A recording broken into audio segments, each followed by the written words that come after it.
South East Bank Business Mirror অনুষ্ঠানে সবাইকে আমন্ত্রণ জানাচ্ছি মিস মাজহারিন খান। দর্শক, আজ আমরা আলোচনার বিষয় রেখেছি স্থিতিশীল অর্থনীতির প্রত্যাশায়।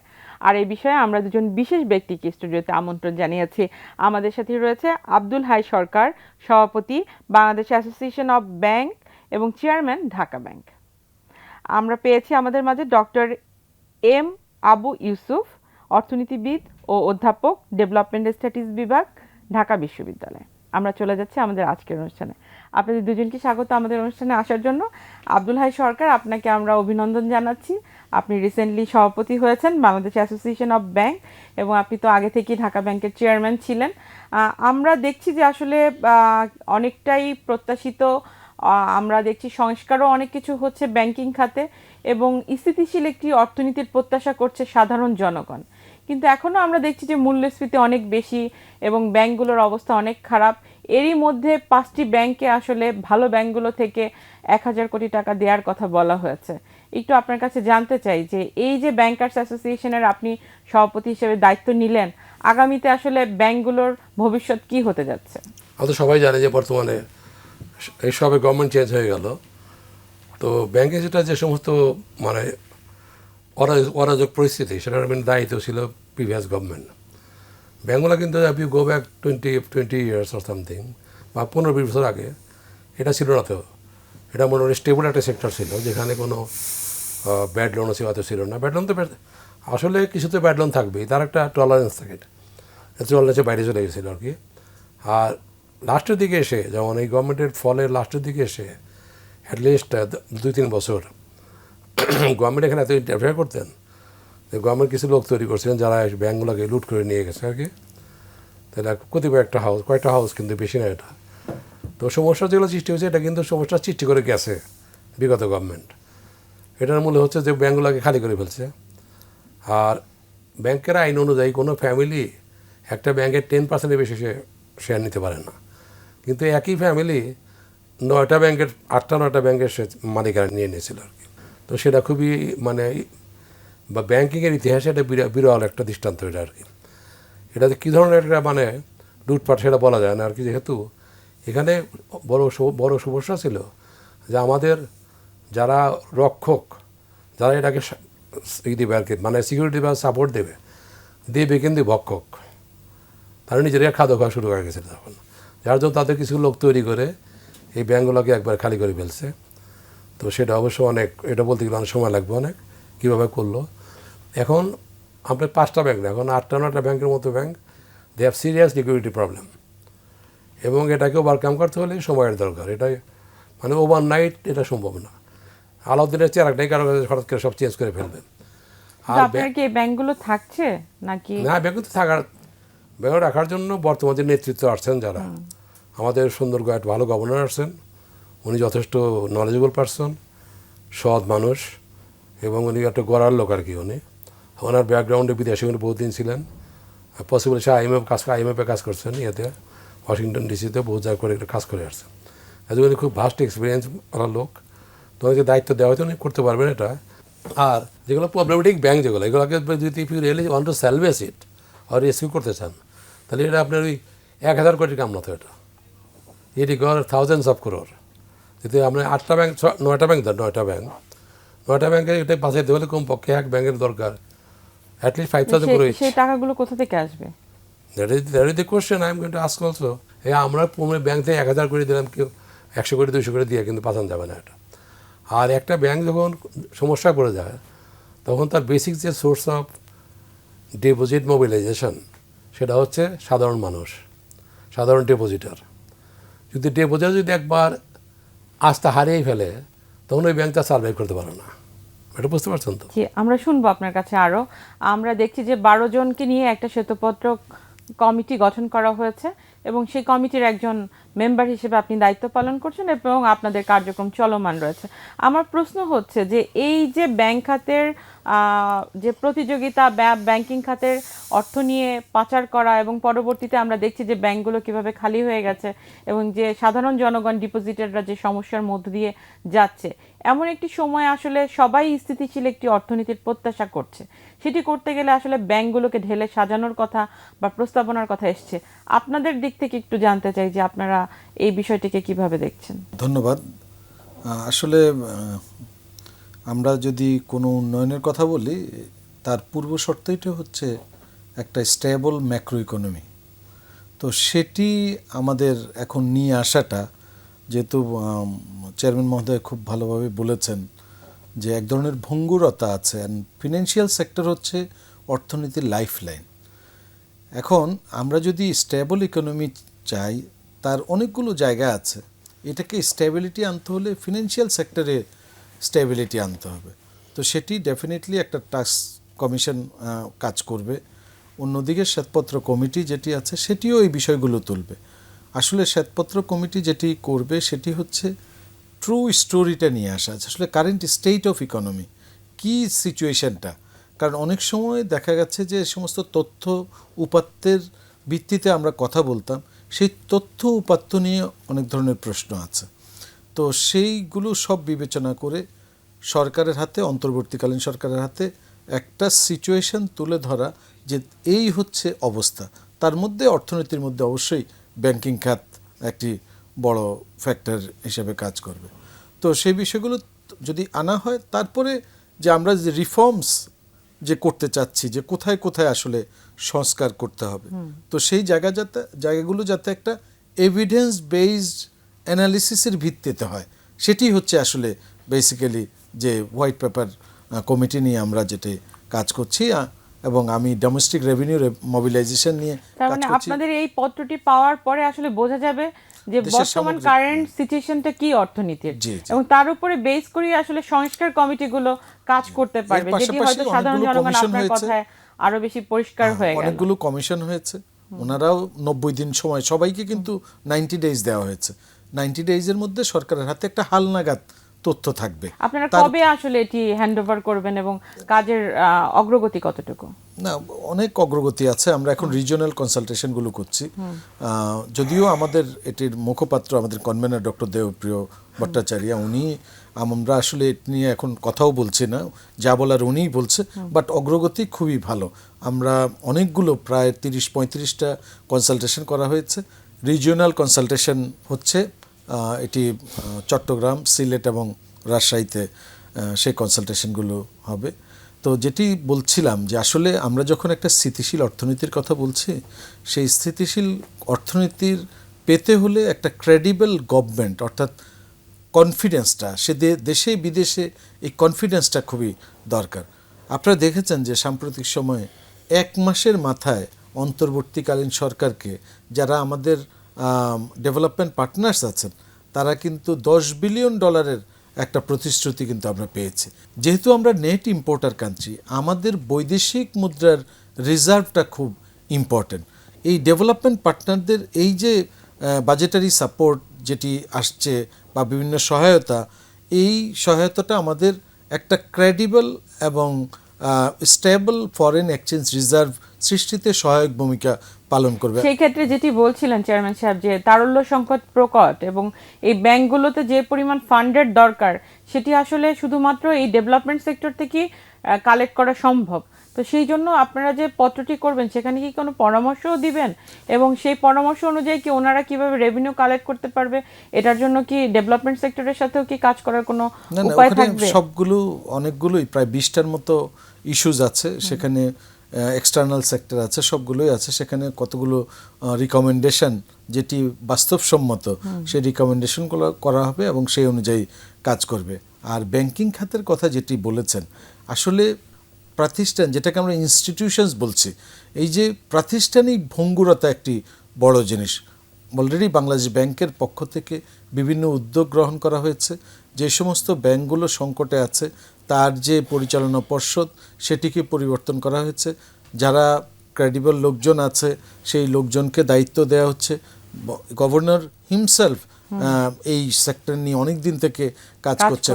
অর্থাৎ যেই right people are in right place, এই জায়গাটা। এখন ব্যাংকিং খাতের যেটা সভাপতি মহোদয় আরও ডিটেলসে বলবেন, সবচেয়ে বড় বিষয়টা হচ্ছে কনফিডেন্সটা, ডিপোজিটারদের যদি কনফিডেন্স ফিরে আনতে হয়, তাহলে ব্যাংকিং খাতে এতদিন যে ইনডিসিপ্লিন ছিল, যে সুশাসনের যে অভাব ছিল, সেই সুশাসনটা প্রথম পদক্ষেপ। তো সেরকম একটা কনফিডেন্স যখন আসবে তখন ডিপোজিটাররা দেখেন আমাদের দেশের এত যে একটা জন অধ্যুষিত দেশ, সেখানে কিন্তু প্রচুর ডিপোজিটার। তো তারা যাতে যখন কনফিডেন্স পাবে, সেই জায়গাটা তাদেরকে এই অ্যাওয়ারনেসটা দিতে হবে, তাদেরকে বার্তা দিতে হবে। বাংলাদেশ ব্যাংক থেকেও বলা হয়েছে যে আপনাদের যে সুরক্ষা, আপনাদের আমানতের যে সুরক্ষা, সেই সুরক্ষার বিষয়টি অগ্রাধিকার ভিত্তিতে বাংলাদেশ ব্যাংক দেখছে এবং সংশ্লিষ্ট আমরা আপনার কাছ থেকে শুনবো। আমরা একটা বিরতিতে যাই, বিরতির পর আপনার কাছে আবারও ফিরছি। দর্শক, আমরা একটা বিরতিতে যাচ্ছি, বিরতির পর আবারও ফিরছি South East Bank Business Mirror অনুষ্ঠানে। South East Bank Business Mirror অনুষ্ঠানে আবার আমন্ত্রণ সবাইকে। আপনি তো বাংলাদেশ অ্যাসোসিয়েশন অফ ব্যাংক থেকে আপনাদের যে প্রতিনিধি দল, তারা উপদেষ্টা মহোদয়ের সাথে দেখা করেছেন এবং বেশ কিছু প্রস্তাবনাও আপনারা দিয়েছেন, এবং আগামীতে কিভাবে আসলে ব্যাংক খাতকে ঢেলে সাজানো যায় সেটি নিয়েও আপনারা কাজ করছেন। একটু যদি সাধারণ জনগণকে জানাতেন। আসলে আমরা যে সমস্ত 10টা ব্যাংকের সরকারি মোটামুটি করছে, যারা এদের লিকুইডিটি কোনো সমস্যা নাই, ঢাকা ব্যাংকের ভিতরে ওয়ান অফ দি ব্যাংক, কিন্তু আমাদের নামওয়ালা ব্যাংক তো 39টা, অনেকগুলো। তো সবাই যে লিকুইডিটি প্রবলেম তা মনে করি না, তবে 9টা খুব অ্যাকুরেট প্রবলেম। ওইটাকে ঠিক করতে হলে, যেখানে ওদের চেক অনার হচ্ছে না এখন, তো যেখানে চেক অনার হয় না সেখানে তো ডিপোজিটের প্রশ্নই আসে না। আর ডিপোজিটের ভিতরে কনফিডেন্স ডেভেলপ করান, তাদের আস্থা বাড়ানো, যেটা উনি বললেন যে বিভিন্ন পর্যায়ে এটা পাবলিসিটি করতে হবে এবং আমাদের কার্যকলাপ, ওদের কার্যকলাপ দেখাতে হবে যে তারা মোটামুটি অন দি রাইট ট্র্যাকে আছে। কিন্তু এটা খুব জাইগ্যান্টিক কাজ, বুঝছেন, ইম্পসিবল। একবার যদি মানুষ যদি একবার আস্থা হারিয়ে ফেলে, সেটাকে ফিরে আনা খুব কঠিন ব্যাপার। কিন্তু যে ব্যাংক থেকে ডিপোজিটার তার টাকাই তুলতে পারছে না, সেখানে কিভাবে আসলে আবার তারা ব্যাংকের উপর আস্থা নিয়ে আসে? সমস্যা তো এখানে আপনার এই জিনিসটা, মানে এখন বেসিক প্রবলেম হচ্ছে মানে ডিপোজিটার কনফিডেন্স, যেটা সেটা ঠিক করা যায়। আর আমি আপনি ঢাকা ব্যাংক থেকে 100 করে দিলাম, ওই সিটি ব্যাংক থেকে 100 করে দিলাম, এগুলোতে কাজ হবে না। তো 100 করে একটা কাস্টমার দিতে হয়, এক কাস্টমার নেওয়া যায়, তাই না? এক ব্যাংকের কাজ কি এমন না যে আপনি 500 টাকা দিলেন তাই ব্যাংকার হয়ে গেলেন, তা তো না। Unless you have a rescue package, যে প্যাকেজে টাকা থাকবে, অনেক টাকা থাকবে। এখন তো বাংলাদেশ ব্যাংকের তো মানে গিভেন যে সমস্ত ক্যাপাসিটি আছে, যে সমস্ত আমার লিকুইডিটি বাজেট, যে সমস্ত রিজার্ভ তার কাছে আছে, তার একটা বাংলাদেশ ব্যাংকের লিমিটেশন আছে। তো দ্যাট লিমিটেশন ওভারকাম করতে তো যে টাকা তাদের কাছে, ওই টাকা দ্বারা ব্যাংক রিস্ক করতে পারবে না আনলেস দে প্রিন্ট দি মানি, টাকা প্রিন্ট না করে। কিন্তু এখন আমার হচ্ছে একটা প্যাকেজ হতে হবে। এটা that package should come from abroad, like IMF দিতে পারে, এটা এশিয়ান ডেভেলপমেন্ট ব্যাংক দিতে পারে, তারপরে IFC দিতে পারে, ওয়ার্ল্ড ব্যাংক দিতে পারে, এই সমস্ত এজেন্সি লাগবে। ওগুলো ইসলামী ব্যাংক দিতে, ইসলামী যে আছে রিজার্ভ ব্যাংক আছে তাই দিতে পারে। এইগুলো আনতে হলে গেলে যাতে তখন আমরা ফাইন্যান্স মিনিস্ট্রিকে দরকার, তখন তো গভর্নরের কাজ না। এটা গভর্নরের কাজ হলো মানে গিভেন কন্ডিশন, গিভেন যে সমস্ত জিনিস অ্যাভেলেবল আছে ওইটাকে সুন্দরভাবে ডিস্ট্রিবিউট করা, যাতে ওনারা যে ব্যাঙ্কগুলো যেগুলো আছে তার তো একটা গাইডলাইন আছে, ওই গাইডলাইনে ব্যাঙ্কগুলো কিন্তু অপারেট করতে হয়। আমরা ডাইরেক্টলি অ্যাকাউন্টেবল দিই governor, and governor duty is to give us the right directions and right guidelines under which we operate. আমরা সব অপারেট করবো, কিন্তু উনি সবই দিচ্ছেন, কিন্তু উনি বলছেন যে আমি টাকা প্রিন্ট করতে পারবো না, to improve the liquidity of the problematic bank যেগুলো আছে আর কি। উনি তো পেমেন্ট ব্যাঙ্কগুলো দিয়েছেন। তো উনি এখন যেই ইজ রিকোয়েস্টেড অল দোজ, যেসব ব্যাঙ্কের লিকুইডিটি ভালো আছে, কিন্তু তার একটা সীমাবদ্ধতা আছে, তার যে একটা মানে লিমিটেশন, সেটা তো রয়ে গেছে। ওই লিমিটেশন তো কাজ হচ্ছে না, ওটাতে কোনো কারো আস্থাও ডেভেলপ করবে না, ব্যাঙ্কেরও কোনো কাজ হবে না। ইট হিউজ অ্যামাউন্ট অফ ফান্ড। আমি একটা কথা বলি, আমি একটা ইয়েতে পড়লাম, আমেরিকাতে 1998-এ ওখানে একটা ব্যাঙ্কিং সেক্টরে বিরাট সমস্যা হয়েছিল। তখন state department allocated $2 trillion to salvage those bank. $2 trillion, trillion. তাহলে এখানে আপনি 1,000 কোটি, 2,000 কোটি কাজ না তো এখানে আপনাকে 10-20 কোটি টাকা দরকার, এবং সেটা আমাদের গভর্নমেন্টের পক্ষে সম্ভব না, সেটাকে বাইরে থেকে আনতে হবে। কাজে আমরা মাননীয় অ্যাডভাইজারকে বললাম যে স্যার আপনি ইনিশিয়েটিভ নিয়ে এই ব্যাঙ্কগুলো ইস্যু করার জন্য IMF সাথে মিটিং করে ইনিশিয়াল কিছু ফান্ড এদের জন্য নেন টু সেলভেজ দোজ ব্যাঙ্ক। তো সেটার জন্য গভর্নমেন্টের গ্যারান্টি লাগবে। তো government can disburse those money through Bangladesh bank, এটা একটা পন্থা হতে পারে। আর দ্বিতীয় পন্থা হচ্ছে deposit mobilisation, that is completely impossible. কারণ হচ্ছে এই এন্ড অফ দি ডে আপনি যে মাইক্রো লেভেল থেকে টাকা আনতে হবে, আপনাকে ডিপোজিট দিতে হবে মাইক্রো লেভেল থেকে। তো ম্যাক্রোগুলো কিন্তু টাকা ইউজ করে, এরা কিন্তু টাকা ব্যাংকে জমা রাখে না। আর যারা ম্যাক্রো তারা বড় বড় ইন্ডাস্ট্রির মালিক, তারা তো সার্কুলেশন মানি থাকে তাদের আর কিন্তু ব্যাংকে ফিক্সড ডিপোজিট রাখে না। কিন্তু কারা রাখে এগুলা? চাকরিজীবী, ছোটো ছোটো যারা ডিপোজিটার, যারা ছোটো কৃষিকার্য করে তারা রাখে। তো ওই ডিপোজিটটা মোবিলাইজেশন করতে কিন্তু যদি একবার বদনাম হয়ে যায় ওই ব্যাংকে তারা আসবে না আর, because they have the alternative choice. কেন আমি আইএফআইসি ব্যাংকে যাবো, কেন ওই ব্যাংকে যাবো? আমি ঢাকা ব্যাংকে যাই, দে আর অলরেডি মানে ফিস ব্যাংক, তো ওখানে যাবো। আমি কেন রিস্ক নেবো? এই যে রিস্ক নিয়ে ইচ্ছে না যে, এটা বিরাট একটা থ্রেট আমাদের জন্য, মানে প্রবলেমেটিক ব্যাংকের জন্য। They can't recover, they can't be on track unless মানে সব কম্পোনেন্টগুলোর জন্য how to focus the attention to develop confidence in the minds of the depositor. A bank run by the depositor, not by depositors. If we get deposit from the people, then I can lend the money. কারণ আমরা যারা bank করছি তারা আমাদের এখন 1,000 কোটি paid up capital, ওইটা হলো আমাদের যারা ডাইরেক্টর, যারা স্পন্সর, যারা 1,000 কোটি ব্যাংক চলবে। তো we are borrowing from the market 37 কোটি টাকা। দোজ মানে বিলং টু দি ডিপোজিটার্স। একটু জানতে চাই, যেভাবে বললেন যে আসলে তারল্য সংকট কিভাবে আসলে রিকভার করা যায় বা রেস্কিউ করার একটা ওয়ে আসলে ওনাদের পক্ষ থেকে বলা হচ্ছে, কিন্তু যেখানে আমরা বিদেশি ঋণ নিয়ে অন্তর্বর্তীকালীন সরকারি একটা চাপের মধ্যে আছে, সেগুলো কিভাবে আসলে শোধ করা হবে বা সেই জায়গা থেকে যেভাবে আসলে বাইরে থেকে ফান্ড কালেক্ট করার কথা বলছে, এটা কি রাইট ওয়ে নাকি আসলে আরও কোনো পন্থা আপনার জানা আছে যেটা কারণে আমরা এই তারল্য সংকট কাটিয়ে উঠতে পারি? কারণ যদি আসলে দুর্বল ব্যাংকগুলোর কাটিয়ে না উঠতে পারে তাহলে তো ডিপোজিটাররা আস্থা রাখতে পারছে না। আর এদিকে যেহেতু বিদেশি ঋণ আছে, তো আমাদের অন্তর্বর্তীকালীন সরকারও একটা চাপের মধ্যে আছে। তেমন একটা পরিস্থিতিতে তো দাতা সংস্থাদের কাছ থেকে ঋণ নিতে গেলেও তো আমাদের অনেক সতর্কতা অবলম্বন করতে হবে, যেটি আসলে অর্থনীতিবিদরা সবাই বলছেন যে এই মুহূর্তে সতর্কতা অবলম্বন করে সকলেরই সামনের দিকে আগাতে হবে। আপনার প্রস্তাবনা কি? এটি ঠিক, কারণ অলরেডি তো দাতা সংস্থা যারা আছে তাদের সাথে বেশ ভালো আলোচনা হচ্ছে এবং ভালো ধরনের সাড়া পাওয়া যাচ্ছে। এখন আরেকটি যেটা করতে পারে, যে এনপিএলগুলো আছে, নন পারফর্মিং লোন, যদিও এই যে ফিগারটা বলছে বাস্তবে হয়তো এর ডাবল 2,13-14,000 কোটি টাকার কথা বলা হচ্ছে, কিন্তু বাস্তবে হয়তো এটা 3.5 লাখ, কেউ বলে 4 লাখ।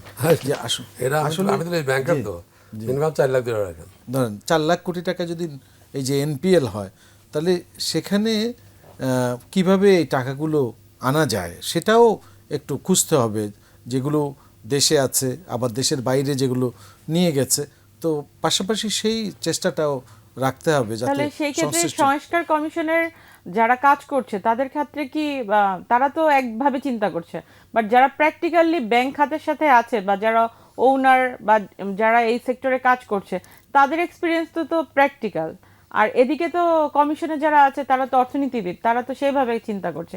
তো দুইয়ের মার্চ করে কি আলাদা কোনো কাজ করার জন্য আপনার পরামর্শ দরকার আছে? কাজ করছে তারা তো আসলে মাঠের যে তথ্য এবং যারা স্টেক হোল্ডার্স গুলো আছে ওনাদের সাথে আলাপ আলোচনা করেই কিন্তু প্রকৃত চিত্র তুলে ধরার চেষ্টা করছে।